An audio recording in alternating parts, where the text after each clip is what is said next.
Le mercredi 7 janvier 2015 à Paris, jour de la sortie du numéro 1177 du journal satirique Charlie Hebdo, un attentat frappe en plein cœur des locaux du journal.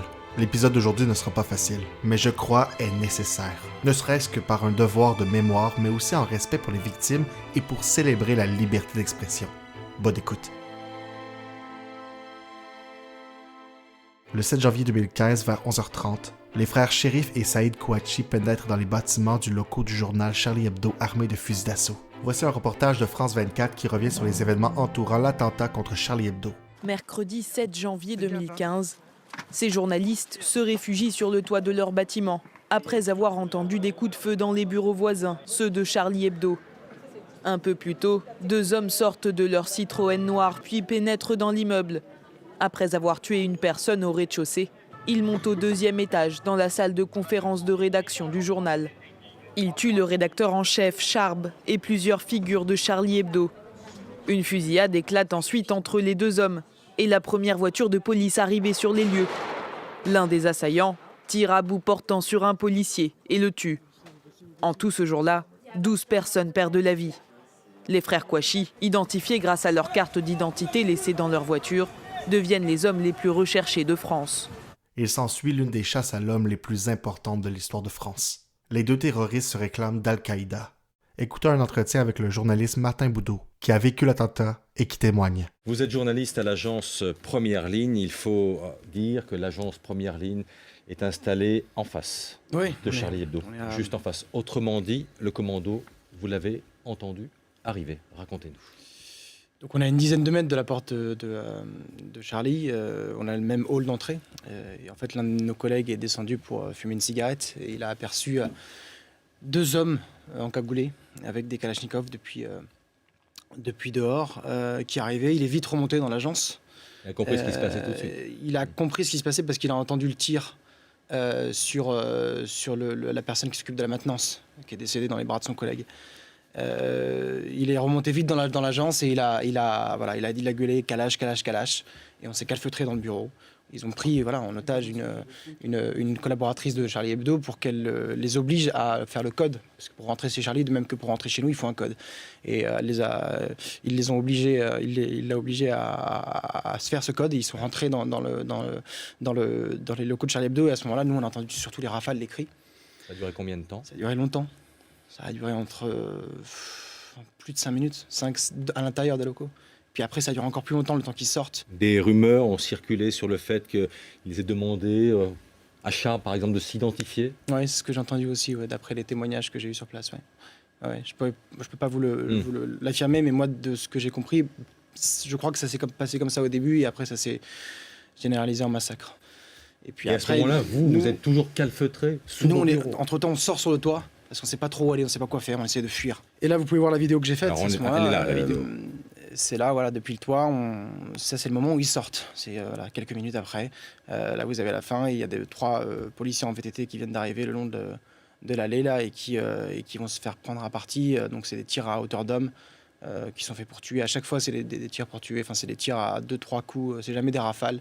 C'est très professionnel. Et en même temps, plutôt amateur dans la manière de faire, puisqu'ils ne savaient pas vraiment où était Charlie Hebdo.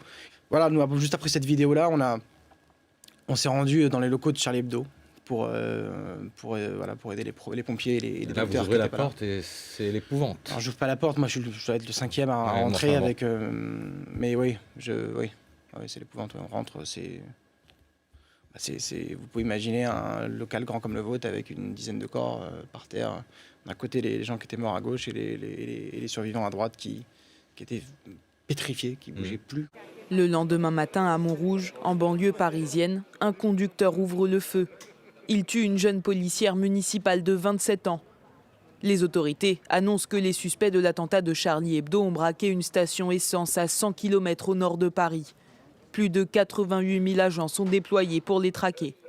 Le jour suivant, le 9 janvier, les frères Kouachi abandonnent une voiture volée à Dammartin-en-Goële, en Seine-et-Marne. Poursuivis par la police, ils se retranchent dans une imprimerie. À l'intérieur se trouve le gérant, ainsi qu'un employé qui a réussi à se cacher. Vers 13 h, les autorités sont alertées par une autre prise d'otage. Celle-ci est menée par le tueur de Montrouge, Amédi Koulibaly, dans un hypercachère porte de Vincennes à l'est de Paris. L'homme de 32 ans tue 4 personnes et prend les autres en otage. Il menace de tuer toutes les personnes présentes si les frères Kouachi sont abattus. À 17h, Saïd et Chérif Kouachi quittent l'imprimerie et ouvrent le feu. Ils sont tués par les hommes du GIGN. Quelques minutes plus tard, c'est Amédi Koulibaly qui finit par être abattu après un assaut du raid. En tout, 12 personnes sont tuées et 11 sont blessées. Cet attentat provoque une onde de choc mondiale et Charlie Hebdo devient un symbole de la liberté d'expression. Écoutons en entrevue Gérard Billard, rédacteur en chef de Charlie Hebdo. On est ce qu'on a toujours été, on reste ce qu'on a toujours été, un journal de commentaires de l'actualité, un journal politique, un journal satirique. Voilà, on continue tout simplement à faire notre travail. D'ailleurs, c'est ce que vous aviez décidé de faire tout de suite après les attentats, depuis les locaux de Libération. C'était votre bouée de continuer à travailler, de continuer à sortir le journal. Vous l'aviez dit tout de suite que ça n'allait pas s'arrêter. C'était indispensable. D'abord, je pense pour l'équipe, l'équipe des, appelons ça les survivants. Et puis surtout, c'était la réponse indispensable à ce qui s'était produit, à l'attaque des frères Kouachi. Il fallait évidemment pas que le journal s'arrête. Il fallait absolument pas leur donner raison. Ils sont sortis en criant « on a tué Charlie Hebdo ». Non, ils n'ont pas tué Charlie Hebdo. Ils ont tué des gens importants de Charlie Hebdo, ils ont tué des dessinateurs, ils ont tué des journalistes, ils ont tué des gens qui passaient, qui étaient là, tout simplement. Mais ils n'ont pas tué Charlie Hebdo, donc évidemment, c'était la première chose qu'il fallait faire, c'était continuer. Je précise que vous n'étiez pas là, vous n'étiez pas à Charlie ce 7 janvier, vous n'étiez pas à Paris d'ailleurs, je crois. Non, j'étais à Londres. Le dimanche 11 janvier, près de 4 millions de personnes, ainsi que 50 chefs d'État, défilent dans les rues du pays, avec ce slogan « Je suis Charlie ». Le slogan « Je suis Charlie » devient un symbole rassembleur. Je propose d'écouter Joachim Rossin, le père du slogan. Assez rapidement, un de mes confrères nous annonce qu'il y a eu une attaque à Charlie Hebdo. À ce moment-là, on ne savait pas qui était décédé, s'il y avait eu des morts ou quoi. Et donc j'ai écrit « Je suis Charlie » parce que je trouvais que ça donnait un message un peu d'espoir, mais aussi d'appartenance. Je travaille avec la pop culture, donc...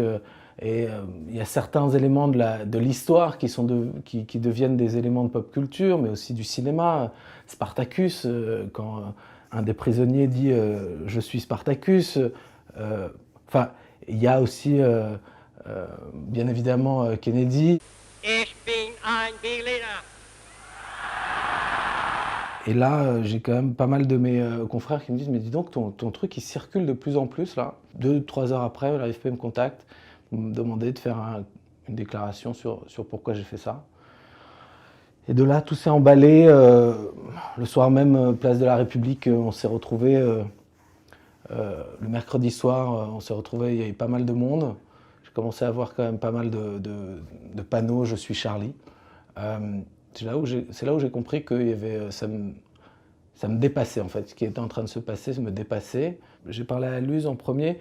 Et il m'a dit un truc, franchement, qui m'a fait... Je pense que c'est le truc qui m'a soulagé le plus. Et il m'est tombé dans les bras, il m'a serré dans les bras et il m'a dit « Merci pour ce que tu as fait.